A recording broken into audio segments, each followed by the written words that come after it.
જાતીય વ્યક્તિના સંતોષ માટેની જરૂરિયાત ઊભી થશે, એટલે કે એને જે કાંઈ પણ ઈચ્છા થાય છે જે એને સંતોષવા માટેની એને જરૂરિયાત લાગશે. ગાઢ લાગણીના સંબંધો માટેની જરૂરિયાત ઊભી થશે, એટલે કે એ હવે કોઈની સાથે ગાઢ લાગણી અથવા તો રિલેશનશિપ માટેની જરૂરિયાત છે ઊભી થશે. કિશોરાવસ્થા દરમિયાન મિત્ર વધારે અગત્યના બની જાય છે, એટલે કે જ્યારે ટીનેજ હશે ત્યારે એને જે ફ્રેન્ડ સર્કલ છે એ વધારે અગત્યનું બની જાય છે.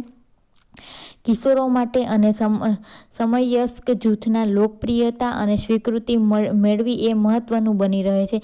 એટલે કે એ જે કોઈ પણ ગ્રુપમાં અથવા તો જે કોઈ પણ ગ્રુપ ફ્રેન્ડ સર્કલ કે જે સારા હોય છે તેની અંદર પોતે પણ સમાવેશ થવાનું મહત્વ છે ધરાવે છે. સ્વીકાર્યતા માટે સમવયસ્ક જૂથની માંગણીને સંતોષ આપવાને પ્રાધાન્ય આપે છે, એટલે કે એને જે કોઈ પણ ગ્રુપની અંદર સામેલ થવું હશે તે વ્યક્તિનો એ વધારે રાખશે, એને પાર્ટીઓ આપશે, એવી રીતના એને પ્રાધાન્ય આપવામાં આવે છે. આ બાબત ચોક્કસ વર્તનો જેવી કે તળપદી, દેશી ભાષામાં વાત કરવી, વાળ ચોક્કસ રીતે કપાવી, દેખાવમાં જુદા પડવું જેવી બાબતો પર ભાર મૂકવા વગેરે જેવા વર્તનોથી ફલિત થાય છે.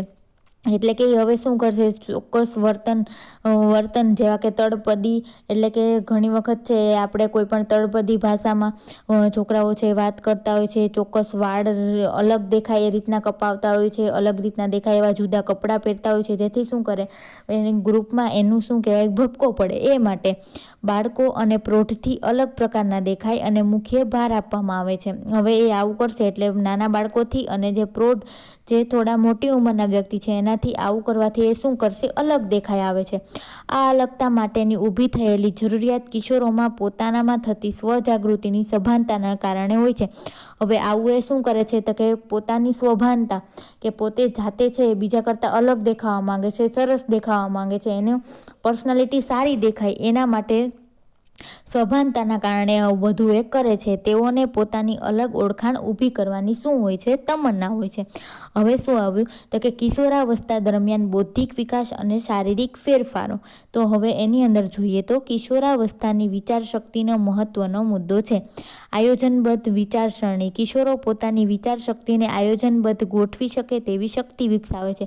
હવે કિશોરાવસ્થા દરમિયાન બધું જે કાંઈ પણ કામ કરશે એકદમ કેવું હશે, ઓર્ગેનાઇઝેશનથી કરશે, ટાઈમ ટેબલથી કરશે અને તેની અંદર આયોજન કરવાની, ટાઈમ ટેબલથી કામ કરવાની, વિચારવાની શક્તિ છે એ વિકસે છે, જેનો તેમના પર પ્રભાવ પડેલ દેખાય અને તે પરથી જ તે જે વર્તન કરવાના છે તેના નિર્ણય પર આવે છે. દાખલા તરીકે કોઈ 16 વર્ષની છોકરીને કપડાં ખરીદવા માટે પૈસા આપવામાં આવે તો તે પહેલાં શું કરશે, અલગ અલગ દુકાને જશે, બધી જગ્યાએ શું કરશે, નવી નવી ડિઝાઇન જોશે, નવી નવી પેટર્ન જોશે, તેની પ્રાઇસ શું છે એ જોશે અને પછી એની પાસે જેટલા પૈસા હશે એ રીતના એ આયોજન કરી અને શું કરશે, વિચારીને એ કપડાં ખરીદશે અને નક્કી કરશે. કિશોરો અમુક વિચારસરણી કરવા માટે શક્તિમાન હોય છે. દાખલા તરીકે એવી વસ્તુ કે વ્યક્તિ વિશે કલ્પના કે વિચાર કરવા જે અસ્તિત્વમાં નથી, જે કાલ્પનિક છે અને અમૂર્ત છે. એટલે કે એવી વસ્તુ છે, આ બધા શું કહેવાય કે કોઈ પણ વૈજ્ઞાનિક હોય છે એ શું કરશે, જે વસ્તુ નથી એનું શું કરશે, કલ્પના કરશે, એને બનાવશે, પોતાની બૌદ્ધિક ક્ષમતા છે એ વધારશે. એમાં ઉદાહરણ આપેલા છે કે ગણિત છે, તર્કશાસ્ત્ર છે, પછી વૈજ્ઞાનિક માન્યતાઓ છે, કાયદાઓ છે, ભૂગોળ છે વગેરેના પ્રશ્નનો સમાવેશ થાય છે અને એ શું કરશે, એના વિશે કલ્પના કરશે, એના વિશે થિંકિંગ કરશે. દાખલા તરીકે કિશોર છે એ જિંદગી ફૂલોની પથારી છે કે પ્રકાશ અવાજ કરતાં વધારે ઝડપથી ગતિ કરે છે. તે જિંદગી ફૂલોની પથારી છે એ વાક્ય શું છે, એક ટાઈપની ફિલોસોફી છે. તો એ ઊંડું છે એ જિંદગી વિશે વિચારી શકે છે. તો કે પ્રકાશ છે અવાજ કરતાં વધારે ઝડપથી ગતિ કરે છે, તો એ એક વૈજ્ઞાનિક કારણ છે. તો એ શું છે, એના ઉપર વૈજ્ઞાનિક રીતે પણ એ વિચારી શકે છે વગેરે જેવા વાક્યનો અર્થ છે એ સમજી શકે છે. કિશોરો વધારે સર્જનાત્મક શક્તિ ધરાવે છે. કિશોરો એટલે કે છોકરાઓ છે એ કેવું હોય છે, વધારે સર્જનાત્મક શક્તિ, એટલે કે એ ધારે તેવું એ બનાવી શકે છે અને વિચારે તેવું એ બનાવી શકે છે. કિશોરો જે રીતે વાતચીત કરે છે તેમાં પણ ફેરફાર જોવા મળે છે. છોકરાઓ જે વાતચીત કરશે એમાં ફેરફાર જોવા મળશે. કિશોરો બે પ્રકારની ભાષા એકસાથે ઉપયોગ કરતા હોય છે. દાખલા તરીકે તેની બિંદાસ છે, બાપ એકદમ કૂલ છે, એટલે કે એ એવા શબ્દોનો યુઝ કરશે જેમ કે એકબીજાને બાપુ કહીને બોલાવશે, એકબીજાને ડ્યુડ કહેશે, બડી કહેશે, એવા શબ્દોનો યુઝ કરશે. ઘણી વખત છે છોકરાઓ એક જ ભાષા વાપરતા હોવા છતાં એક વાક્યો કે શબ્દનો પ્રયોગ કરે છે જે ફક્ત શું કરશે, બીજા છોકરાઓ એના ફ્રેન્ડ સર્કલ વાળા વાળા હશે એ જ સમજી શકશે. એક પ્રકારના શું હોય છે, કોડવર્ડ, કે છોકરીઓની અંદર પણ એવા ઘણી વખત કોડવર્ડ છે એ જોવા મળે છે, જે બીજા નહીં સમજે, જે એનું ફ્રેન્ડ સર્કલ હશે એ જ છે એ સમજશે. આવું કરવામાં કિશોરો પોતાના વયસ્કો સાથે એક મજબૂત નાતો બાંધે છે અને પ્રૌઢ કે જે તેમને વધારે પ્રભાવશાળી સત્તાવાળા લાગે છે તેનાથી એ થોડું શું કરશે, અંતર ઊભું કરશે, કે જે એનાથી મોટી ઉંમરના છે એની જોડે શું રાખશે, અંતર રાખશે અને પોતાની જે સમવયના છે એની સાથે એ મિત્રતા છે એ વધારશે. ધેન હવે શું આવ્યું તો કે છોકરીઓના જાતીય અંગો અને તેની પ્રક્રિયા અને કાર્યો. તેમ આગળ છોકરાઓના જાતીય અંગો એટલે કે રિપ્રોડક્ટિવ ઓર્ગન એવી જ રીતના છોકરીઓના રિપ્રોડક્ટિવ ઓર્ગન, એની પ્રક્રિયાઓ અને એના કાર્યો જોઈએ. તેમાં સૌથી પહેલાં છે એ બાહ્ય ઓષ્ટ. બાહ્ય ઓષ્ટ એટલે કે તમારે એનાટોમીમાં આવી ગયું હશે કે વુલ્વા. વુલ્વાને શું કહેવાય? બાહ્ય ઓષ્ટ, કે જે વજાઇનાને કવર કરે છે તે. યોનિની ફરતે આવેલી ચામડીના બે પડ કે બંને બાજુનું આ એક આંત્ર ઓષ્ટ ભૃગાંકુર અને મૂત્રના યોનિનું માર્ગનું રક્ષણ કરે છે. હવે આને શું કહેવાય? આપણે વુલ્વા કહીએ છીએ. શું કરે છે તો કે જે મૂત્ર અને યોનિના માર્ગનું શું કરશે? મૂત્ર માર્ગ અને જે યોનિ માર્ગ એટલે કે વજાઇના છે તેનું શું કરશે? એ કવર કરે છે. ભૃગાંકુર છે એ શું છે? અંતઃસ્ત્રાવી ગ્રંથિ છે. આપણે એને શું કહીએ? ક્લિટોરિસ કહીએ છીએ. તેન બી ભૃગાંકુર કે આપણે ક્લિટોરિસ કહીએ છીએ એ શું છે? એક પ્રકારની ગ્રંથિ છે. ઉપલા માર્ગે આંત્ર ઓષ્ટ જ્યાં મળે છે તે જગ્યાએ સ્થિત નાનકડું અંગ. આંત્ર ઓષ્ટ એટલે કે જે ઇનર જે વુલ્વા આવેલી હોય છે તે જગ્યાએ સ્થિત નાનકડું અંગ છે તે શું કરશે? સ્ત્રીઓની ઉત્તેજી કરી શકતું કેન્દ્ર છે, એટલે કે જાતીય ઉત્તેજનાને વધારે એવું એક કેન્દ્ર છે. એને શું કહેવાય? ક્લિટોરિસ કહેવાય. જે યોનિ માર્ગનું મુખ, મૂત્ર માર્ગનો જે બહારનો ભાગ છે મળદ્વારની વચ્ચે આવેલું છે એટલે કે વજાઇના, એ જેના દ્વારા શું થશે? માસિકને બહાર નીકળવાનો રસ્તો મળે છે. હવે શું આવ્યું? યોનિ, કે પ્રસૂતિ વખતે બાળક જ્યાંથી પસાર થાય છે. હવે વજાઇનાથી ઉપરનો, જેને આપણે શું કહેવાય? સર્વિસ કહીએ છીએ તે. બાળક જ્યાંથી પસાર થાય તે માર્ગ અને માસિકને બહાર નીકળવાનો માર્ગ સંભોગ સમયે અને બાળકના જન્મ સમયે પહોળા થવાની તાકાત પણ ધરાવે છે. અને આપણે ઇંગ્લિશમાં શું કહીએ? સર્વિક્સ કહીએ છીએ તે, જે વજાઇનાથી ઉપરનો ભાગ. હવે યોનિ પટલ. યોનિ પટલને અંશતઃ ઢાંકી રાખતું પાતળું સ્નાયુનું પડ છે, એટલે કે આપણે જેને હાઇમેનનો બોન કહીએ છીએ, હાઇમેનનો જે પટલ કહીએ છીએ, હાઇમેન બોન્ડ જેને કહીએ છીએ તે, જે શારીરિક કસરત જેવી ક્રિયા દરમિયાન કે સંભોગ વચ્ચે શું થાય છે? ફાટી જાય. આપણે જેને હાઇમેન કહીએ છીએ તે. ધેન ગર્ભદ્વાર.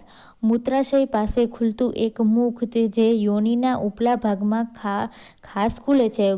ગર્ભદ્વાર એટલે કે આપણે જે યુટ્રસનું આગળનું જે મુખ હોય એને શું કહેવાય? ગર્ભદ્વાર કહેવાય. અને એ ગર્ભાશયનું મુખ છે ક્યાં ખુલશે? તો કે સર્વિક્સની અંદર ખુલશે. હવે ગર્ભાશય એટલે કે યુટ્રસ, પેટના ભાગમાં રહેલું નાનું આકારનું માંસલ અંગ, જેમાં કિશોરાવસ્થા દરમિયાન સામાન્ય રીતે નિયમિત પોતાની અંદર બનેલી ગાદીને માસિક દરમિયાન કાઢી નાખે છે. એટલે કે જે ગર્ભાશયની અંદર શું થશે તો કે અંડકોષ છે એ વિકસશે અને માસિક સ્ત્રાવ દરમિયાન શું થશે? એ અંડકોષ છે એ તૂટી જશે અને માસિક સ્ત્રાવમાં એ બહાર આવી જશે.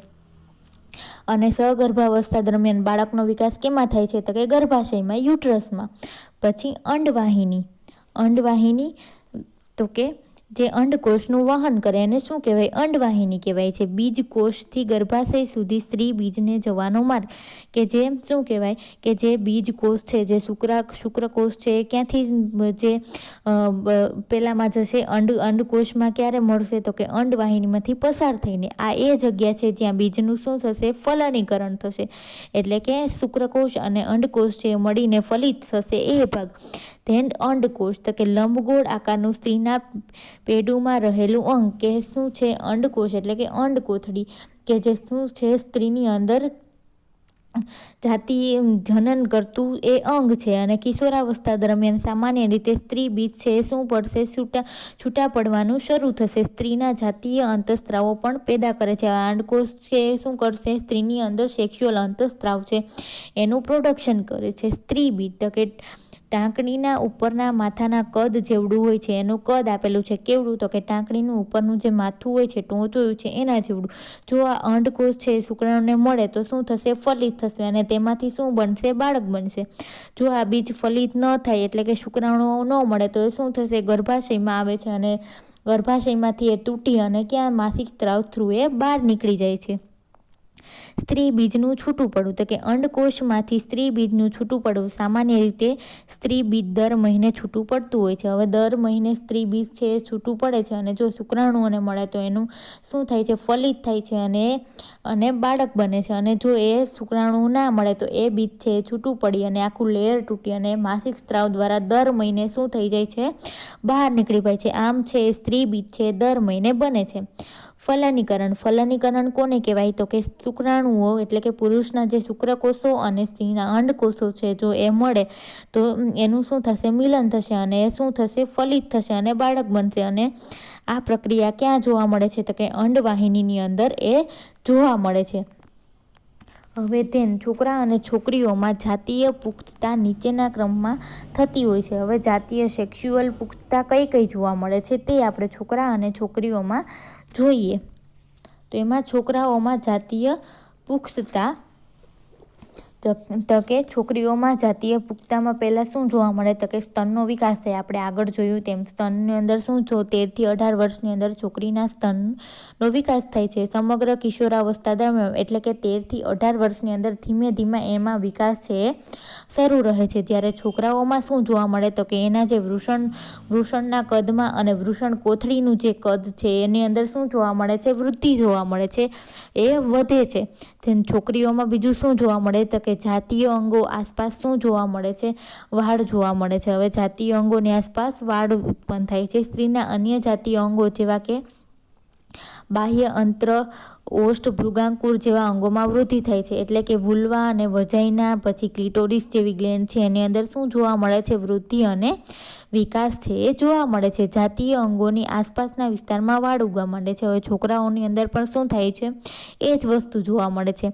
હવે છોકરીઓની અંદર રજસ્વલા થવાની કે પ્રથમ માસિક આવવાની શરૂઆત. રજસ્વલા એટલે પણ શું થશે? માસિક, અને એની શરૂઆત થાય છે. મોટાભાગના લોકોની માન્યતા વિરુદ્ધ માસિકની શરૂઆત એ કિશોરાવસ્થાના ગાળાની શરૂઆત નથી. માસિકની શરૂઆત તો કિશોરાવસ્થાના વિકાસમાં બહુ મોડા શરૂ થાય છે. એટલે કે માન્યતા કેવી છે? તો કે માસિકની શરૂઆત થાય એ કિશોરાવસ્થાની શરૂઆત નથી એવું કહેવામાં આવે છે. ભારતીય છોકરીઓમાં માસિક સ્ત્રાવ આવવાની શરૂઆત ક્યારથી થઈ જાય છે? તો કે 11 થી 15 વર્ષની વચ્ચે. સરેરાશ 13 વર્ષની ઉંમરે શું થઈ જાય છે? માસિક સ્ત્રાવ છે છોકરીઓને આવવાનું ચાલુ થઈ જાય છે. જ્યારે છોકરાઓમાં શું જોવા મળે છે? તો કે એની પ્રોસ્ટેટ ગ્રંથિ અને વીર્યનલિકાનું કદ છે શું થાય છે? વધી જાય છે. બીજું તો કે ચહેરા પર અને બગલના ભાગમાં વાળ દેખાય છે. ચહેરા પરના વાળ છે એ મોટા ભાગે ક્યાં સુધી જોવા મળે છે? તો કે ગાલ પર હડપચી એટલે કે ગાલની જે નીચેનો ભાગ છે એ અને હોઠની નીચેના ભાગે ઉગવા લાગે છે. એટલે કે દાઢી અને મૂછ જોવા મળે છે. છોકરીઓની અંદર શું થાય છે? કે સ્ત્રી બીજના એટલે કે અંડ બીજ પાકવાની પ્રક્રિયા શરૂ થાય છે અને માસિક સ્ત્રાવના થોડા મહિના પછી આવા પાકેલા સ્ત્રી બીજ છે અંડાશયમાંથી છૂટા પડવાની પ્રક્રિયા થાય છે. બીજું શું જોવા મળે? તો કે નિતંબ પહોળા થાય છે. એટલે કે પાછળનો ભાગ છે એ પહોળો થાય છે અને ગોળાકાર થાય છે. અને દર મહિને છે એ અંડકોષ છે એ પાકી અને જો શુક્રાણુઓને ના મળે તો એ માસિક સ્ત્રાવ દરમિયાન છે એ બહાર છૂટા પડી જાય છે. તો છોકરાઓમાં શું જોવા મળે છે? તો કે સ્વપ્નખલન કે પહેલી વખત વીર્યનું અચાનક શિશ્નમાંથી બહાર નીકળવું. એટલે કે વીર્ય છે એની જાતે જ છે એને રાત્રે જ્યારે સૂતા હોય ત્યારે ઊંઘમાં છે વીર્ય છે એ બહાર આવે છે અને સામાન્ય રીતે આ છોકરાઓને ત્યારે ખબર હોતી નથી. અને બીજું શું જોવા મળે છે? તો કે છાતી અને પગના વાળ છે ઉગવાનું શરૂ થાય છે અને બગલના ભાગમાં પણ વાળ ઉગવાનું શરૂ થાય છે. હવે જોઈએ અવાજમાં કયા ફેરફારો જોવા મળે છે? તો કે હવે કિશોરાવસ્થા દરમિયાન શું થશે? એડોલેસન્ટ દરમિયાન તો કે સ્વર પેટી છે એ કેવી થવાની છે? વોકલ કોર્ડની લંબાઈમાં પણ વધારો થશે અને એની લંબાઈમાં વધારો થવાના કારણે અવાજ છે એની અવાજમાં પણ શું જોવા મળશે?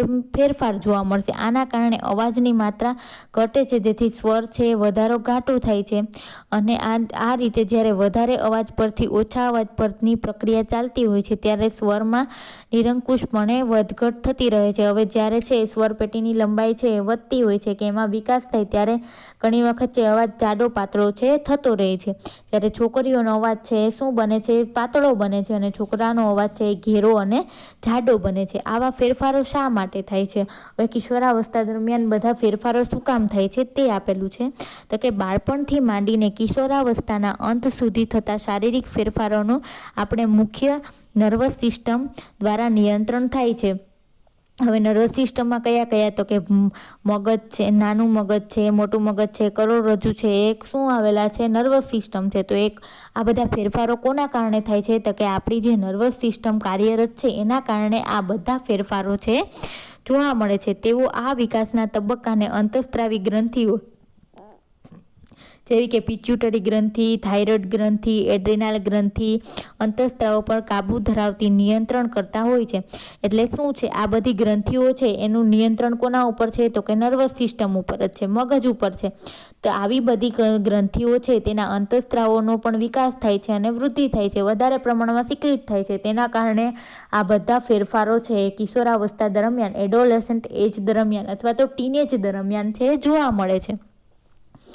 હવે બીજું શું કીધું છે? તો કે આવી ગ્રંથિઓ તેમને નર્વસ સિસ્ટમ તરફથી સંદેશા મળતા હોર્મોનના નામે છે ઓળખાતું રાસાયણિક દ્રવ્ય છે એ સીધું લોહીમાં ઠાલવે છે. એટલે કે હવે આવી બધી ગ્રંથિઓ છે શું સિક્રિટ કરશે? પોતાના અંતઃસ્ત્રાવો હોર્મોન છે એ સિક્રિટ કરશે. કોના આદેશના કારણે? તો કે નર્વસ સિસ્ટમના આદેશના કારણે. અને એ અંતઃસ્ત્રાવો સીધા છે એ કેમાં ઠલવાશે? લોહીમાં ઠલવાશે. તેથી છે એ આવા બધા ફેરફારો જોવા મળે છે. જેવા કે સ્ત્રીઓની અંદર શું જોવા મળે? તો કે અંડકોષો અને પુરુષોમાં વૃષણકોથળી એ બે એવી અંતઃસ્ત્રાવી ગ્રંથિ જે કિશોરાવસ્થા દરમિયાન શું કરશે? કાર્યરત રહે છે. અને જાતીય સ્ત્રાવ એટલે કે સેક્સ્યુઅલ જે અંતઃસ્ત્રાવો છે એ શું કરશે? પેદા કરશે. અને એવા અંતઃસ્ત્રાવો કે જે છોકરીના શરીરને તેને અનુરૂપ અને છોકરાના શરીરને અનુરૂપ ફેરફારો છે એમાં ઢાળે છે. અને દરેક વ્યક્તિને થોડા વિજાતીય વ્યક્તિના અંતઃસ્ત્રાવો પણ એની અંદર વિજાતીય વ્યક્તિના એટલે કે પુરુષોની અંદર થોડા સ્ત્રીના અંતઃસ્ત્રાવોનો સ્ત્રાવ થાય છે, પણ કેવા પ્રમાણમાં? થોડા પ્રમાણમાં. અને છોકરીની અંદર છે છોકરાના અંતઃસ્ત્રાવનો સ્ત્રાવ થાય છે આ સમય દરમિયાન પણ થોડા પ્રમાણમાં. તેમ developmental changes in the adolescent કે ડેવલપમેન્ટલ ચેન્જીસ છે એડોલેસન્ટ એજ દરમિયાન અથવા તો ટીનેજ દરમિયાન કયા કયા જોવા મળે છે તે આપણે જોશું. તો એમાં સૌથી પહેલાં છે શારીરિક પરિવર્તન. શારીરિક પરિવર્તન આપણે આગળથી જોયું. તો આ સમય દરમિયાન શું થશે? શારીરિક વૃદ્ધિ અને પરિવર્તનો છે એ ઝડપી જોવા મળશે. પછી અંતઃસ્ત્રાવોની અંદર પણ શું થશે? ફેરફાર થવાથી પ્રજનન પરિપક્વતા લાવે છે અને જાતીય વિકાસના લક્ષણોનો વિકાસ કરે છે. એટલે કે સેક્સ્યુઅલ રીતના પરિપક્વ બનાવે છે અને સેક્સ્યુઅલ જે લક્ષણો છે છોકરાઓના અને છોકરીઓના તેની અંદર વિકાસ થાય છે. મનોવૈજ્ઞાનિક પરિવર્તન એટલે કે એના માનસિક અને બૌદ્ધિક કયા કયા ફેરફાર થાય છે? તો કે એ હવે બાળકની જેમ પરાવલંબી રહેવા માટે ઈચ્છતો નથી. એટલે કે હવે એ એના મમ્મી પપ્પા ઉપર આધાર નહીં રાખે. હવે એ કેવો થઈ જશે? સ્વાવલંબી થઈ જશે. આ સમયગાળાને મનોવૈજ્ઞાનિક રીતે દબાવયુક્ત અને કટોકટી ભર્યો કાળ સમજવામાં આવે છે. દબાવયુક્ત એટલે કે હવે છે એ પોતે કોઈના કહેવામાં નહીં હોય. આ ટીનેજર છે કોઈના કહેવામાં નહીં હોય. એ છે પોતાની રીતે સ્વતંત્ર હરવા ફરવા માંગે છે, પોતાની રીતે બધા કામો કરવા માંગે છે, ફ્રેન્ડ સર્કલ વધારે હોય છે. એટલે એક મનોવૈજ્ઞાનિક રીતે આ સમયગાળો કેવો છે કે એની અંદર જો ખોટા કોઈ પણ છોકરાઓ છે કે છોકરીઓ છે ખોટા નિર્ણય લઈ લે તો એ શું મુશ્કેલી ભર્યા હોઈ શકે. એટલે એને એક કટોકટી ભર્યો સમય પણ કહેવામાં આવે છે. હવે સામાજિક સાંસ્કૃતિક પરિવર્તનો તો કે પ્રવર્તમાન સામાજિક સાંસ્કૃતિક પર્યાવરણ સાથેના તરુણના આંતરવ્યવહારમાંથી કેટલાક નવા વિકાસો પરિણમે છે. સમાજે તરુણો માટે કોઈ ચોક્કસ ભૂમિકા દર્શાવી નથી. તેથી સમાજ તરુણોની મનોવૈજ્ઞાનિક જરૂરિયાતને યોગ્ય પરિક્ષેત્રમાં સ્વીકારતો નથી. એટલે કે હવે શું કીધું? તો કે હવે તરુણોની અંદર આવા બધા ફેરફારો સેક્સ્યુઅલ સેક્સ્યુઅલ માટેની એની ઈચ્છાઓ જાગૃત થાય છે, વિજાતીય જે કોઈ પણ વ્યક્તિ હશે એના પ્રત્યે આકર્ષણ જાગૃત થાય છે. હવે એને આ પ્રકારનું કોઈ પણ સમાજમાંથી એજ્યુકેશન કે જ્ઞાન છે આપવામાં આવતું નથી અને એને અસ્વીકાર કરવામાં આવે છે. આવો સમાજ જે તરુણોના સામાજિક રીતે અસામાન્ય ગણાતી આક્રમક અને પ્રતિઘાતી વર્તણૂક છે એ જન્માવે છે. તેથી જ તેઓ મોટી માત્રામાં સાંવેગિક તણાવ અને ચિંતા અનુભવે છે. એટલે કે આવા ફેરફારો છે એ કુદરતી છે, પણ જો સમાજની અંદર આવા કોઈ પણ ફેરફારો જો જોવામાં આવે કે નજરે પડે તો એ શું કરે છે, તેને તરછોડે છે. કે તે કોઈ પણ તરુણ હોય અથવા તો કિશોરાવસ્થાવાળું બાળક હોય તો એને શું કહે, તરછોડે છે. એટલે તે શું તણાવ અને ચિંતામાં છે એ વધારે રહે છે. હવે વર્તનલક્ષી પરિવર્તનો. હવે વર્તનલક્ષી કયા કયા પરિવર્તનો આવે છે, તો કે એક તો એ સાહસિક પ્રવૃત્તિઓ અને અકસ્માતો થાય છે. પછી આચરણજન્ય સમસ્યાઓ, કે એનું આચરણ છે એની અંદર ક્યાં તો સારું હોય ને ક્યાં તો ખરાબ હોય. જો આ ઉંમરની અંદર શું કરશે, ફ્રેન્ડ સર્કલનું છે એની પાછળ વધારે છે. જો એનું ફ્રેન્ડ સર્કલ ખરાબ હશે તો એ શું કરશે, જેવા ફ્રેન્ડ એનું આચરણ કરતા હશે એવું જ છે કિશોરાવસ્થા દરમિયાન આ વ્યક્તિ પણ આચરણ કરે છે. એટલે ઘણી વખત એવી સમસ્યાઓ ઉત્પન્ન થાય છે જેમ દ્વિધા અને સંઘર્ષ. દ્વિધા એટલે કે ઘણી મુશ્કેલીઓ અને સંઘર્ષમાં પણ પડી શકે છે. હવે ખંડનાત્મક વર્તન અને નશીલા દ્રવ્યનું સેવન, એટલે કે કોઈ ખંડનાત્મક એટલે કે વિનાશક કે એવું કોઈ પણ ખરાબ વર્તન કરી શકે છે પોતે કોઈ આવેગમાં આવીને. કોઈ પણ નશીલા દ્રવ્યનું એટલે કે શું કહેવાય કે ડ્રગ્સ લેતા હોય છે, ટીનેજર્સ હોય છે, કોઈ પણ સિગારેટ પીતા હોય છે, એ બધું. આત્મહત્યા કે આત્મહત્યાનો પ્રયાસ. હવે જે ટીનેજર હોય છે એના પેરેન્ટ્સ છે જો કાંઈ પણ વધારે કહી દે અને એને આત્મવિશ્વાસને ઠેસ પહોંચે તો એ શું કરશે, આત્મહત્યા કરશે. ક્યાં તો આત્મહત્યા કરવાનો પ્રયાસ પણ કરી શકે છે. પ્રયોગાત્મક વલણ અને નવું જાણવાની પ્રવૃત્તિ. હવે શું કરશે, એ પ્રયોગાત્મક વલણ હશે કે જે કાંઈ પણ એ વિચારશે કે જોશે એને શું કરવાનો પ્રયોગ કરી અને પોતે અનુભવ કરવાની ટ્રાય કરશે અને નવું જાણવાની એની ઈચ્છાઓ કેવી હશે, વધારે હશે. હવે આહાર અને પોષણ. હવે તેને આહાર પણ સારો જોશે અને પોષણ પણ સારી રીતના મળવું જોઈએ. હવે પ્રોબ્લેમ્સ ઓફ એડોલેસન્ટ, કે એડોલેસન્ટની અંદર કયા કયા પ્રોબ્લેમ જોવા મળે છે, કે કઈ કઈ સમસ્યાઓ જોવા મળે છે. એમાં સૌથી પહેલાં શું છે, સમવયસ્કના જૂથનું દબાણ. હવે સમવયસ્ક એટલે કે તેની જ એજના હોય કે જે સેમ એજ હોય એના જૂથનું દબાણ.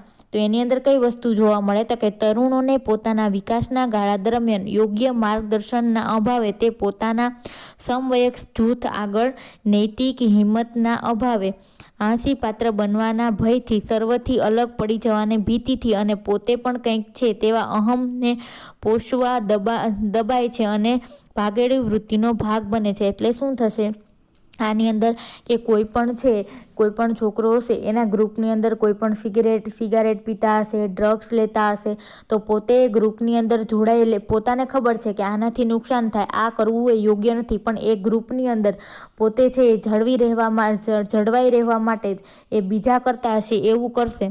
હવે પોતાને છે એ હાંસીપાત્ર ન બને, કોઈ તેને હસે નહીં, તે માટે શું કરશે, પોતે પણ સિગરેટ પીશે.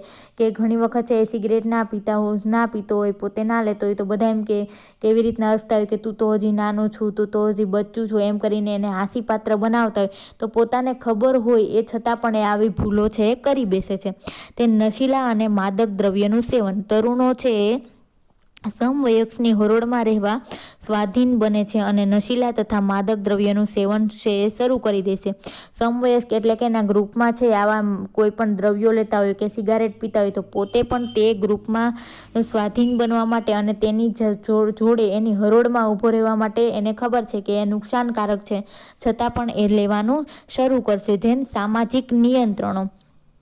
તો કે તરુણાવસ્થા દરમિયાન વિવિધ પ્રકારના સામાજિક નિયંત્રણો છે એ તરુણોની ઘણી સમસ્યાઓ સર્જે છે. કે સમાજને લગતા જે કંઈ પણ અમુક નીતિ નિયમો છે કે અમુક નિયંત્રણો છે એ પણ શું કરે છે, સમસ્યાઓ સર્જે છે. જેમ જાતીય રોગ એન્ડ એડ્સ, કે ગોનોરિયા અથવા તો પરમિયો એ શું છે? એક પ્રકારનું એક ઇન્ફેક્શન છે જે ક્યાં લાગે છે? રિપ્રોડક્ટિવ ઓર્ગનની અંદર લાગે છે.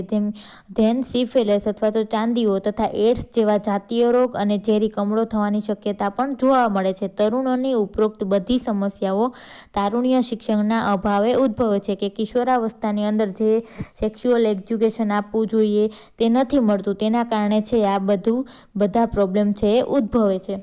ધેન તરુણોમાં પ્રજનન સ્વાસ્થ્ય. હવે તરુણોની અંદર જે પ્રજનન સ્વાસ્થ્ય છે તેની અંદર શું કીધું છે તે આપણે જોઈએ તો કે તરુણોના પ્રજનન સ્વાસ્થ્ય અંગેની જરૂરિયાતોની સતત અવગણના કરવામાં આવતી હોવાથી પ્રજનન સ્વાસ્થ્ય સાથે સંકળાયેલી શારીરિક, માનસિક અને સામાજિક રીતે પૂર્ણ સ્વાસ્થ્યતા પ્રાપ્ત કરવાની તક મળતી નથી. એટલે કે જે આપણે અમુક પ્રકારનું એજ્યુકેશન છે, સેક્સ્યુઅલ ને પ્રજનનને લગતું જે કંઈ પણ એજ્યુકેશન અને ખોટી માન્યતાઓ છે એ દૂર કરવી જોઈએ. એ છે સામાજિક અને માનસિક જે અમુક છે દૂષણોના લીધે આપી શકાતું નથી કે એની અવગણના કરવામાં આવે છે. તેથી કરીને એ પૂર્ણ સ્વાસ્થ્યનું જે શિક્ષણ છે પ્રાપ્ત કરવાની તક છે તરુણોને મળતી નથી. પરિણામે તરુણો છે વિવિધ સમસ્યાઓથી ઘેરાય છે. તેથી તરુણો અને તરુણોના જૂથ છે બનાવી એમાં સમયાંતરે સતત છે શિક્ષણ મળી રહે તેવું આયોજન જરૂર છે. એટલે કે છોકરા અને છોકરીઓના જે અલગ અલગ છે ગ્રુપ પાડી અને આ પ્રજનન અંગેનું છે શિક્ષણ છે એ આપવું જોઈએ. તારુણ્ય શિક્ષણ છે કેવી રીતે? તો કે અમૂલ્ય તરુણાવસ્થાને વેડપથી અટકાવવા અને તેને સાચી દિશા તરફ વાળવા તરુણોને તારુણ્ય શિક્ષણ કેવી રીતે આપવું તે શિક્ષકો અને મા બાપ માટે એક ગંભીર સમસ્યા છે. એટલે કે આ કિશોરાવસ્થા દરમિયાન એડોલેસન્ટ એજ દરમિયાન કોઈ પણ સેક્સ્યુઅલ રીતના કાંઈ પણ ભૂલ ના કરી બેસે તે માટે એને શિક્ષણ આપવું એ એક શું છે એના શિક્ષકો અને એના માતા પિતા માટે એક ગંભીર સમસ્યા બની રહી છે. જેના ઉકેલ માટે પરીક્ષણ કાર્યક્રમ દ્વારા, શૈક્ષણિક અને જ્ઞાનવર્ધક પ્રવૃત્તિઓ દ્વારા અને અન્ય સ્ત્રોત દ્વારા વૈજ્ઞાનિક દ્રષ્ટિએ તારુણ્ય શિક્ષણ આપવું જોઈએ.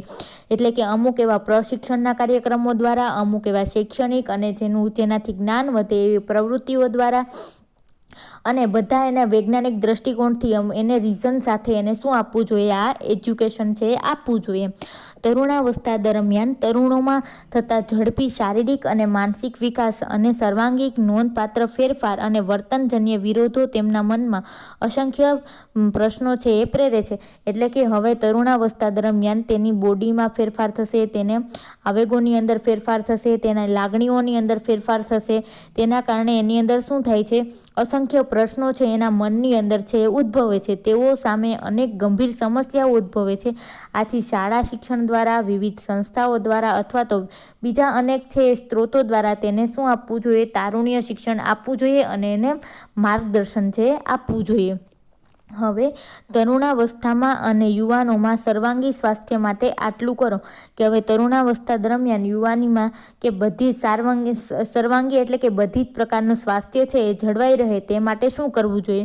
તેમાં સૌથી પહેલાં છે એક સારો ખોરાક કે તાજા ફળો લેવા જોઈએ, લીલા શાકભાજી લેવા જોઈએ, દૂધ લેવા જોઈએ, ફણગાવેલા કઠોળ લેવા જોઈએ, સોયાબીન સહિતનો સમાવેશ છે પૌષ્ટિક આહાર ખૂબ ચાવીને નિયમિત સમયસર શું લેવું? આ બધી વસ્તુઓનો ખોરાક તરીકે ઉપયોગ કરવો જોઈએ. બીજું, શારીરિક કસરત કે એક્સરસાઇઝ કે સારી તંદુરસ્તી માટે વહેલા ઉઠી નિયમિત કસરત કરવી જોઈએ. યોગા, મેડિટેશન, ધ્યાન અને રમતગમત અને આવશ્યક છે. સાચું જ કહ્યું છે કે વહેલા સૂઈ વહેલા ઉઠે તે છે શૂરવીર. બળ બુદ્ધિને ધન વધે, સુખમાં રહે શરીર. એટલે કે વહેલા સૂઈ જવું જોઈએ, પછી વહેલા ઉઠવું જોઈએ. એને શું કહેવાય? શૂરવીર કહેવાય. તેનાથી શું વધે? બળ અને બુદ્ધિ વધે છે અને સુખમાં રહે શરીર. એટલે કે એનું શરીર છે એકદમ સ્વસ્થ રહે છે. હવે આજના તરુણ યુવકોને ચાનક લાગે તેવી વાસ્તવિક પરિસ્થિતિના આધારે પંક્તિ બનાવેલ છે કે અત્યારના યુવાનો છે કેવું કરે તો કે મોડા સૂઈ છે, મોડા ઉઠે અને આળસુના પીર. બળ બુદ્ધિને ધન ઘટે, નિર્બળ રહે શરીર. ધેન થર્ડ વન, સારા વિચારો, ઉચ્ચ કોટીના વ્યવહાર અને આચરણ રાખીએ, શુભ બોલીએ, ટીકાત્મક નહીં પણ પ્રશંસાત્મક બનીએ.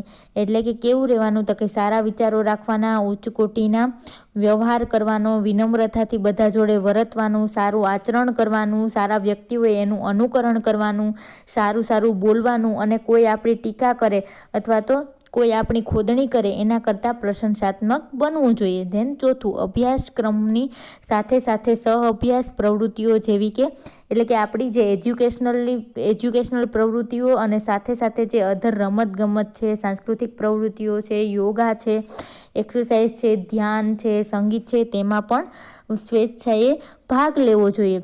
ધેન 5th વન કે દરેક માનવી પ્રત્યે પ્રેમ રાખવો જોઈએ, બધાને આદર આપવું જોઈએ, જે આપણાથી મોટા હોય એને સન્માન આપવું જોઈએ, બીજાઓની મદદ કરવી જોઈએ, મદદની ભાવના રાખવી જોઈએ, સમાજ અને સમાજના ધારાધોરણો પ્રત્યે મનથી જોવાની દ્રષ્ટિ રાખવી જોઈએ. એટલે કે આપણે જે સમાજમાંથી આવીએ છીએ, આપણા સમાજના જે કાંઈ પણ અમુક નીતિ નિયમો છે, અમુક ધારાધોરણો છે, તે પ્રમાણે આપણે ચાલવું જોઈએ.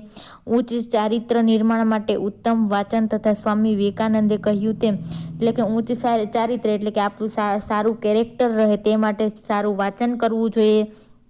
તેમ જીવનનું ધ્યેય આપણે સ્વામી વિવેકાનંદે કહ્યું કે આપણે આપણી લાઈફની અંદર શું બનવું છે, શું કરવું છે, તે આપણે ધ્યેય નક્કી કરવો જોઈએ અને મન અને ધનથી સિદ્ધ કરવા આઘાત પર પુરુષાર્થ એટલે કે બહુ મહેનત કરવી જોઈએ. ધેન 6 વન પોતાની કામ કરવાની ક્ષમતા પર આત્મવિશ્વાસ હોવો જોઈએ કે આપણે ખુદ ઉપર શું હોવો જોઈએ, આત્મવિશ્વાસ હોવો જોઈએ, આપણે આ કામ કરી શકશું એવો પોતાના પર કોન્ફિડન્સ હોવો જોઈએ. કોઈ પણ નિષ્ફળતાથી વિચલિત કે નિરાશ થવું જોઈએ નહીં.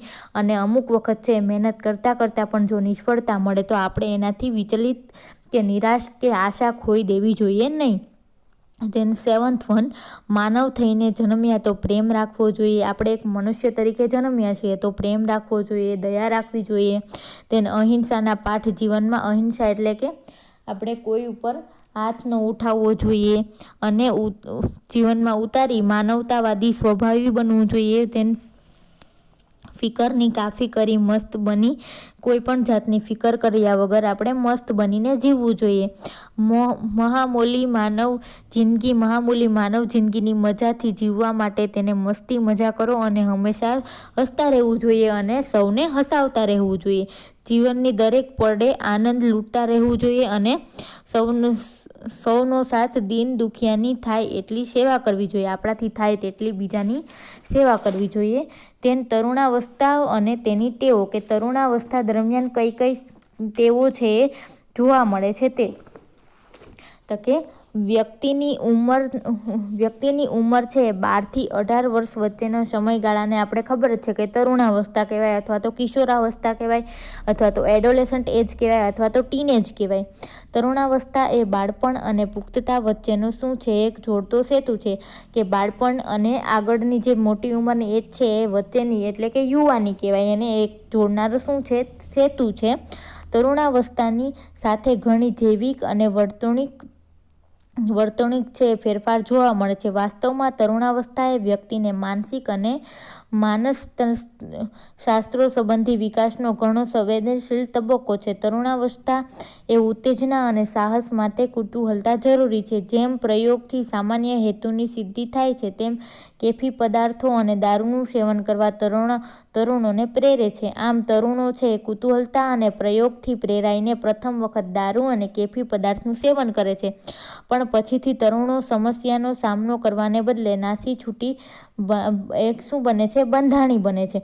હવે 12 થી 18 વર્ષની ઉંમરને આપણે તરુણાવસ્થા કહીએ છીએ. તેની અંદર શું થાય છે, ઘણી બધી લાગણીઓના માનસિક ફેરફાર થાય છે, શારીરિક ફેરફાર થાય છે, લાગણીઓની એટલે કે ઇમોશન્સની અંદર ફેરફાર થાય છે અને તેના લીધે એ કેવા બને છે પ્રયોગાત્મક બને છે એટલે કે અખતરા કરવાનું કરે છે.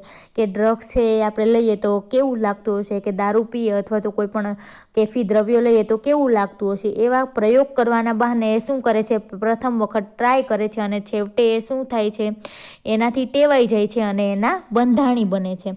કેટલાક તરુણો છે એ ભણતરમાં અને પરીક્ષામાં ઉત્કૃષ્ટતા ન બતાવી શકતા તણાવ અને દબાણ હેઠળ કેફી પદાર્થ અને દારૂ પીવાનું શરૂ કરે છે. એટલે ઘણા છે એ શું કરે છે કોઈ પણ એક્ઝામ છે એની અંદર ફેલ થાય અથવા તો નાપાસ થાય તો એ શું કરે છે ટેન્શન અને ચિંતામાં આવી અને આવી કેફી દ્રવ્યનું સેવન કરવાનું શરૂ કરે છે.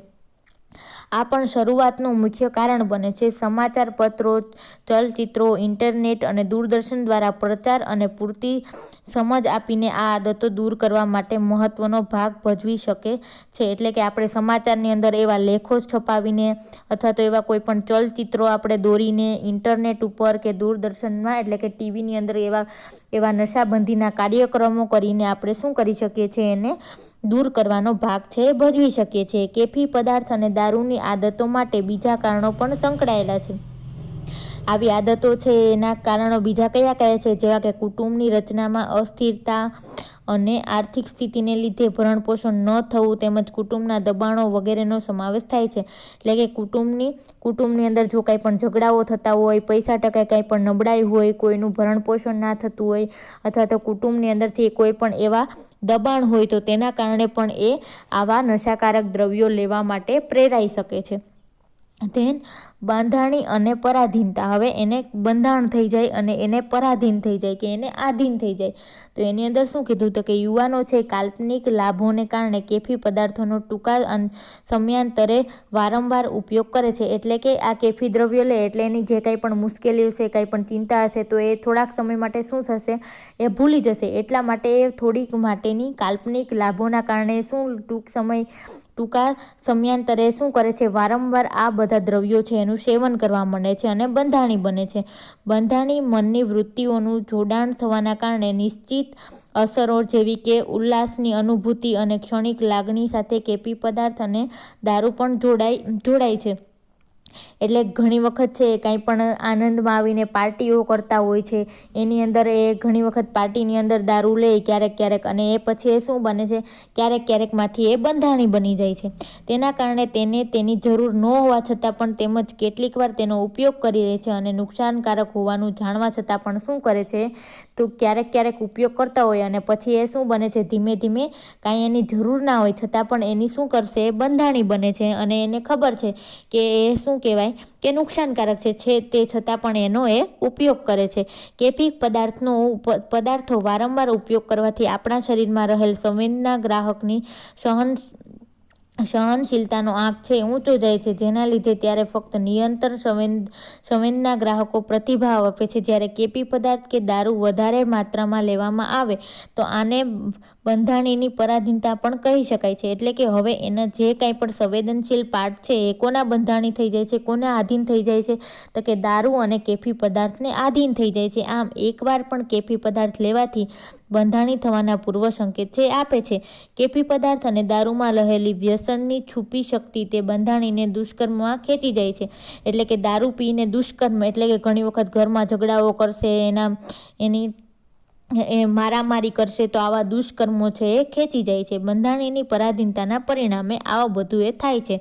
આવા કિસ્સામાં કોઈ પણ પ્રકારના માર્ગદર્શન કે પરામર્શના અભાવથી વ્યક્તિ છે બંધાણી બને છે અને તેના ઉપયોગ પર આધારિત થાય છે. અને જો આ રસ્તા ઉપર ચડી ગયા હોય અને જો એને પૂરતું માર્ગદર્શન કે એને મદદ ના કરવામાં આવે તો એ શું બને છે, એકદમ બંધાણી બની જાય છે. પરાધીનતાના લીધે શરીરનું અમુક દિશામાં માનસિક વલણ સ્પષ્ટ થાય છે. જો નિયમિત કેફી પદાર્થ કે દારૂનો એકાએક ત્યાગ કરવાને લીધે વિશિષ્ટ અપ્રિય વિડ્રોઅલ સિન્ડ્રોમ થાય છે.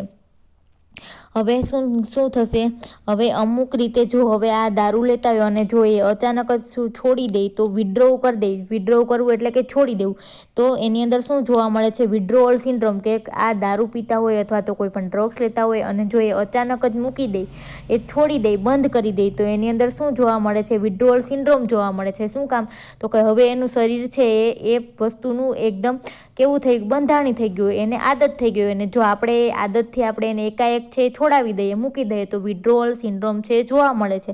હવે વિડ્રોઅલ સિન્ડ્રોમની અંદર કઈ વસ્તુઓ જોવા મળે, તો કે બેચેની થાય, ઉબકા થાય, પરસેવો વળે, ચક્કર આવે વગેરે છે એ બાબતો થાય છે. આનાથી રાહત મેળવવા બંધાણીને ફરીથી શું કરવું પડે છે કે કેફી દ્રવ્ય છે એને ફરીથી શરૂ કરવા જ પડે. શું કામ, તો કે એનું શરીર છે હવે એને આદત પડી ગઈ અને જો આવું ના કરે, વિડ્રો કરી દે, છોડી દે તો એને આ વિડ્રોઅલ સિન્ડ્રોમ જોવા મળે. એટલે એ શું કરશે, ફરીથી એનો ઉપયોગ કરવા મળશે. કેટલાક કિસ્સામાં આ વિડ્રોવલ રોગનું લક્ષણ એટલે કે ભયંકર હોય છે, જેથી તેની દાક્તરી સારવાર જરૂરી બને છે અને ઘણી વખત છે એની અસર છે વધારે થાય છે, જેથી કરીને એને હોસ્પિટલે દાખલ પણ થવું પડે છે. હવે નશાકારક પદાર્થોની અસર કે આ કેફી દ્રવ્યોની અસર છે એ શું જોવા મળે છે, તો કે કેફી પદાર્થ અને દારૂના દુરુપયોગથી તરત જ અસર થતા વ્યક્તિ છે એ કેવો બને છે, એકદમ આપણે જોઈએ છે કે જે વ્યક્તિએ દારૂ પીધો હશે એના વિચાર કેવા હશે, એકદમ ઝઘડવા લાગશે, એકદમ કેવું હશે, અવિચારિક વર્તન હશે, પછી આક્રમક કરશે, કોઈ પણને મારી લેશે, તોડફોડ કરશે. વધુ પડતા કેફી પદાર્થના સેવનથી જે હૃદયના સ્પંદન એટલે કે હાર્ટબીટ છે, હૃદયના ધબકારા છે એ ઘણી વખત બંધ થઈ જાય છે, શ્વસન તંત્ર પણ કામ કરતું બંધ થઈ જાય છે, તેથી મૃત્યુ પણ થઈ શકે. કેફી પદાર્થ સાથે દારૂનું વધુ પડતું સેવન થવાથી મૃત્યુ થાય છે. કે ડ્રગ્સ પણ લેતા હોય, દારૂ પણ લેતા હોય તો ઝડપથી શું થઈ શકે છે, મૃત્યુ થઈ શકે છે. યુવાનોમાં કેફી પદાર્થ અને દારૂના સેવનથી તેની શાળા અથવા તો કોલેજમાં લાંબી ગેરહાજરી થવાથી શૈક્ષણિક કાર્યની સિદ્ધિ પર પણ શું મળશે, માઠી અસર પડશે અને વ્યક્તિગત આરોગ્ય પણ શું થશે, બગડશે. આક્રમકતા અને બંડખોર વર્તણૂક જોવા મળશે. બંડખોર એટલે કે જે કોઈ પણ વ્યક્તિ એને સલાહ આપે અથવા તો કાંઈ પણ કહેશે તો એ માનશે નહીં અને મિત્ર અને કુટુંબ સાથેના સંબંધ પણ કેવા થશે, વિખોરાઈ જશે. હવે વિવિધ શાખાઓમાં રસ, વિવિધ શોખમાં એને કોઈ પણ જાતનો શોખ રહેતો નથી, તથા ખાવાની આદતોમાં પણ શું થશે, ફેરફાર થશે. વજન તથા ખાવાની રુચિમાં શું થશે, અનિયમિતતા એટલે કે ઓછું થઈ જશે. જો બંધાણીને કેફી પદાર્થ કે દારૂ ખરીદવા પૈસા ન મળે તો એ હવે શું કરશે, ચોરીઓ કરવા લાગશે. દારૂ અને કેફી પદાર્થના બંધાણની માનસિક સ્થિતિ અને કુટુંબની આર્થિક સ્થિતિને શું થશે, પહેલાં જે કેફી પદાર્થ લેતો હશે એનું માનસિક સ્થિતિ ખરાબ થશે અને પૈસા બગડવાના કારણે કુટુંબની છે આર્થિક સ્થિતિ ખરાબ થશે. બંધાણી જો કેફી પદાર્થને શિરાઓમાં કે જે આ ડ્રગ્સ છે એ શું લેતા હોય, એ પોતે જાતે જ છે એ વેનની અંદર ઇન્જેક્શન દ્વારા લેતા હોય તો સોય અને પિચકારીને લીધે એડ્સ કે સોય છે એકબીજાને યુઝ કરતા હોય તો એડ્સ થવાના ચાન્સીસ રહે, ઝેરી કમળો થવાની શક્યતાઓ રહે.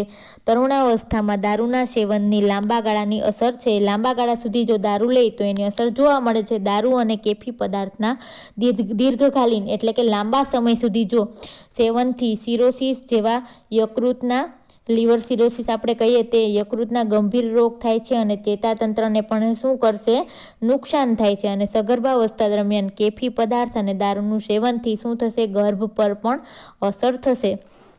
હવે ખેલાડીઓ પોતાની કાર્યસિદ્ધિમાં અતિરેક કરવા કેફી પદાર્થનો ખૂબ દુરુપયોગ થતો જોવા મળે છે. એટલે કે જે આ ખેલાડીઓ હોય છે, જે શું કહેવાય કે દોડવીરો છે, એ બધા જો કેફી પદાર્થનો ઉપયોગ કરે તો તેને એક વધારે પડતો ઉત્સાહ આવી જાય, જોમ આવી જાય, જેથી કરીને એ છે એમાં સિદ્ધિ મેળવી શકે. તો આવી રીતના છે એનો દુરુપયોગ કરતા જોવા મળે છે. રમતવીરો માદક, પીડાહારક, સ્ટીરોઇડ અને કેટલાક અંતઃસ્ત્રાવોનો ઉપયોગ કરી અને માનસિક શક્તિનું પ્રમાણ પણ વધારવા ગેરઉપયોગ કરે છે. એટલે ઘણી વખત તમે ટીવી સિરિયલોમાં જોયું હશે કે મસલ્સ બનાવવા માટે, બોડી બનાવવા માટે છે છોકરાઓ છે સ્ટીરોઇડ લેતા હોય છે, અમુક એવી અંતઃસ્ત્રાવી દવાઓ લેતા હોય છે, જેથી કરીને એનું માંસ છે, એની બોડી છે એ વધશે. સિક્સ પેક બનાવવા માટે આવું કરતા હોય છે, તો એનો એક પ્રકારનો ગેરઉપયોગ છે. સ્ત્રીઓમાં સ્ટીરોઇડના ઉપયોગથી નીચે મુજબની આડઅસર જોવા મળે છે. જો આ સ્ટીરોઇડનું સ્ત્રીઓમાં શું જોવા મળે તો કે એક તો નરજાતીય લક્ષણો ઉત્પન્ન થાય એટલે કે છોકરા જેવા લક્ષણો આવવા માટે, પછી આક્રમકતા વધે છે, પછી ખીનતા, એકદમ ખીજાઈ જવા માંડે છે, માસિક ચક્ર છે, મેન્સ્ટ્રુએશન સાયકલ છે એની અંદર અનિયમિતતા આવવા માંડે છે, ચહેરા અને શરીર ઉપર શું છોકરાની જેમ શું ઉગવા માંડે છે, વાળ છે ઉગવા માંડે છે. જ્યારે પુરુષોમાં શું જોવા મળે તો કે ખીલ વધવા માંડે, આક્રમકતા વધવા માંડે, ખીનતા વધવા માંડે, પછી શુક્રપિંડના કદમાં શું થતો જાય છે, ઘટાડો થતો જાય છે, શુક્રકોષ સ્પર્મનું ઉત્પાદન ઘટી જાય છે, યકૃતની કાર્યક્ષમતામાં ઘટાડો થાય છે, પછી વાળ માથામાં ટાલ પડવા માંડે છે. આવી આડઅસરો જોવા મળે છે. જ્યારે તરુણાવસ્થાથી છોકરા અને છોકરીઓમાં ચહેરા પર વધુ ખીલ થાય છે અને વૃદ્ધિના કેન્દ્ર છે, વૃદ્ધિ અને વિકાસ છે તરુણાવસ્થાની અંદર જે થવો જોઈએ એ કેવું થાય છે, બંધ થાય છે અથવા તો અટકી જાય છે. હવે આ બધી વસ્તુ છે અટકાવવા અને નિયંત્રણ કરવા માટે આપણે શું કરી શકાય તો કે યુવાનોમાં સિગારેટ પીવી, દારૂ અને કેફી પદાર્થના સેવનની આદતો જોવા મળે છે. આથી પરિસ્થિતિને પારખીને કેફી પદાર્થને અને દારૂનું સેવન કરતા જે કોઈ પણ એડોલેસન્ટ છે અથવા તો ટીનેજ છે એવા સમસ્યાને આપણે આપણે શું કરવું જોઈએ? સમયસર દૂર રાખવા એ જ સાચો ઉપાય છે. શિક્ષકો અને વાલીઓએ આ સ્થિતિમાં શું રહેવું જોઈએ? ખૂબ જ કાળજીપૂર્વક અને જવાબદારી નિભાવવી જોઈએ. તરુણાવસ્થા દરમિયાન કેફી પદાર્થ અને દારૂનું સેવન કરનારને અહીં જણાવેલ અટકાવ અને નિયંત્રણનો અમલ કરવો જોઈએ. એમાં સૌથી પહેલું છે બિનજરૂરી ચોરી છુપીના દબાણથી દૂર રહેવું. એટલે કે દરેક છોકરા અને છોકરી તેની પસંદગી અને વ્યક્તિ મુજબ આદરપૂર્વક વિકાસ કરવા દેવો જોઈએ. એટલે કે આપણે કોઈ પણ છે કુટુંબીજનોએ એની ઉપર કોઈ પણ પ્રકારનું ખોટું દબાણ ન આપવું જોઈએ, જેથી કરીને એ સ્ટ્રેસમાં આવી જાય કે ચિંતામાં આવી જાય કે ડિપ્રેશનમાં જતું રહે અને એને લઈને શું કરવા માંડે? આવા કેફી દ્રવ્યો કે દારૂનું છે સેવન કરવા માંડે. એથી જ એનો વિકાસ અને એની જાતે કરવા દેવો જોઈએ. છોકરા કે છોકરી તેમની ઈચ્છા વિરુદ્ધ અઘટિત પાલન કરવા કોઈ પણ સીમા બાંધવી જોઈએ નહીં અને તેમને ભણવું, ખેલકૂદ અને બીજી પ્રવૃત્તિઓમાં પ્રવૃત્ત કરવા દેવા જોઈએ. એટલે કે એની ઈચ્છા વિરુદ્ધ આપણે કોઈ પણ કાર્ય ના કરવું જોઈએ. જો એને શું કહેવાય કે સ્ટડીમાં ઇન્ટરેસ્ટ હોય, રમતગમતના ઇન્ટરેસ્ટ હોય તો તેને કરવા દેવું જોઈએ. ધેન સેકન્ડ વન, શિક્ષણ અને પરામર્શ કે છોકરા અને કે છોકરીને તેની સમસ્યા અને તણાવનો સામનો કરવા તેમજ નિષ્ફળતા એ જીવનનો ભાગ છે એવું શિક્ષણવાળું માર્ગદર્શન આપવું જોઈએ. કે કાંઈ પણ એક્ઝામમાં છે ફેલ થાય અથવા તો કાંઈ પણ બીજી પ્રવૃત્તિઓમાં એ નિષ્ફળ જાય તો આપણે એને સમજાવવું જોઈએ કે એ શું છે, એક જીવનનો એક ભાગ છે અને એવું શિક્ષણવાળું માર્ગદર્શન આપવું જોઈએ, જેથી કરીને એ ચિંતા કે તણાવમાં ન આવે. છોકરાઓની શક્તિઓનો ઉપયોગ રમતગમતમાં, વાંચનમાં, સંગીતમાં, યોગમાં અને ઇતર અભ્યાસ ઉપરાંત પ્રવૃત્તિઓ કરવા માટે આપણે એને પ્રેરણા આપવી જોઈએ અને માતા પિતાઓએ સંતાનોને તરત જ મદદરૂપ થવું જોઈએ, યોગ્ય માર્ગદર્શન આપવું જોઈએ, સલાહ આપવી જોઈએ. આવી મદદ તેમણે ગાઢ અને વિશ્વાસુ મિત્ર પાસેથી મેળવવી જોઈએ. જેમ ત્રીજું, ભયજનક સંકેતો તરફ દ્રષ્ટિ. તો કે જાગૃત માતા પિતા અને શિક્ષકોએ ભયજનક પરિસ્થિતિ ઓળખી તેની ચર્ચા કરવી જોઈએ. એટલે કે જો કોઈનું બાળક છે અથવા તો શિક્ષક હોય તો એનું સ્ટુડન્ટ છે જો એવી કોઈ પણ ખરાબ આદતો તરફ જતું હોય તો એના માતા પિતા જોડે શું કરવી જોઈએ? ચર્ચા કરવી જોઈએ. મિત્રોએ પણ કોઈ પણ વ્યક્તિ કોઈ કેફી પદાર્થ કે દારૂનું સેવન કરતા માલુમ પડે તો કોઈ પણ ખટકાચ વિના માતા પિતાને અને શિક્ષકોના ધ્યાન પર બાબત લાવવી જોઈએ. એટલે કે કોઈનો મિત્ર છે, ફ્રેન્ડ સર્કલની અંદર કોઈ પોતાનો મિત્ર છે એ આવી ખોટી આદત તરફ જતું હોય તો ખચકાટ વગર પોતાના શિક્ષકને અથવા તો એના માતા પિતાને જાણ કરવી જોઈએ. એનાથી શું થશે? તો કે શરૂઆતમાં જ એનું યોગ્ય છે સારવાર કે ઈલાજ છે એ થઈ શકશે. જેનું ફોર્થ વન, વ્યવસાયીકરણ સલાહ અને આરોગ્ય વિષયક ઇલાજ કે ઉપયોગ બાબતો ઉચ્ચ લાયકાત ધરાવતા માનસિક શાસ્ત્રી અથવા તો માનસિક રોગના ચિકિત્સક પાસેથી સલાહ લેવી જોઈએ. એટલે કે આવી જો કોઈ પણ શું કહેવાય કે આને કોઈને ખરાબ આવી આદત પડી ગઈ હોય તો કોની પાસે લઈ જવાનું? તો કે માનસશાસ્ત્રી અથવા તો માનસિક રોગના જે કોઈ પણ ચિકિત્સક હોય છે એની પાસે ઈલાજ માટે લઈ જવા જોઈએ. અને બંધાણમાંથી મુક્ત થવા અને પુનરુત્થાન કાર્યક્રમો દ્વારા જે વ્યક્તિઓ દુર્ભાગ્યે બંધાણી બની ગયા હોય અથવા તો નશાખોર બની ગયા હોય કે જેને ભૂલથી બનાવી ગયું હોય કોઈ પણ ચિંતાના કારણે, સ્ટ્રેસના કારણે, તો એને મદદ મળી રહે. આવી મદદથી અસરગ્રસ્ત વ્યક્તિ તેના પૂરતા પ્રયત્નો અને દ્રઢ મનોબળથી શું કરી શકે? આ જટિલ સમસ્યામાંથી પાછો બહાર નીકળી શકે અને પોતે છે તંદુરસ્ત જીવન છે એ જીવી શકે. ધેન પ્રજનન સ્વાસ્થ્ય એટલે શું?